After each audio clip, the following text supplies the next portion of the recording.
अंधेरी रात थी, चांद बादलों में छुपा हुआ था और हवा में सर्दी का हल्का सा एहसास था। ज़ैनब अपने घर के बागीचे में बैठी कॉफ़ी का कप थामे सोचों में गुम थी। इसका दिल अजीब सा बेचैन था, जैसे कुछ गलत होने वाला हो। अचानक एक गैर मामूली आवाज़ सुनाई दी। वो ठिठक गई, ध्यान से सुनने लगी। क्या ये कोई चीख थी?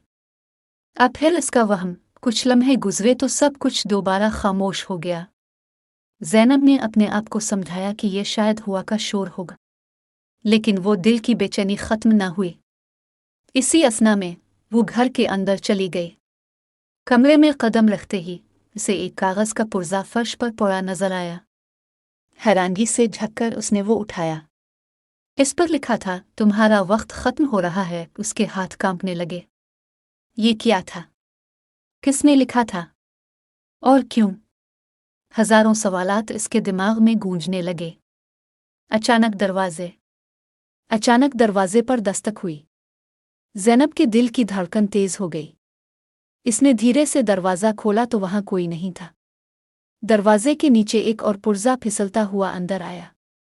भागो वरना पछताओगे। ज़ैनब को समझ नहीं आया कि क्या करे।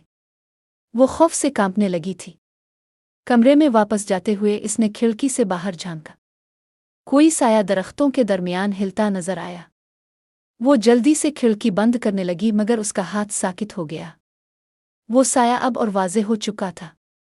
वो कोई इंसान था, मगर वो देखने में गैर मामूली था, जैसे सच्चाई और धोखा एक साथ मिले हुए हों। फिर अचानक ज़ैनब को एक झटका लगा। इसके दिमाग में एक पुरानी याद चमकी। ये वही रात थी जब सालों पहले इसकी बहन गायब हुई थी। वही अजीब वाक़यात, वही धमकियाँ। क्या ये सब दोबारा हो रहा था? अभी वो ये सब सोच रही थी कि अचानक दरवाज़ा धड़धड़ाने लगा, जैसे कोई जोर से इसे पेट रहा हो। ज़ैनब की सांसें तेज हो गईं। क्या यह हकीकत है या कोई ख्वाब? वो इस मुइम्मा को समझने की कोशिश कर रही थी कि अचानक दरवाज़ा खुला और चीखों का सिलसिला शुरू हो गया, लेकिन कोई भी चीख बाहर नहीं आ रही थी। वो सिर्फ ज़ैनब के दिल में गूंज रही थी, खामोशी की चीखें।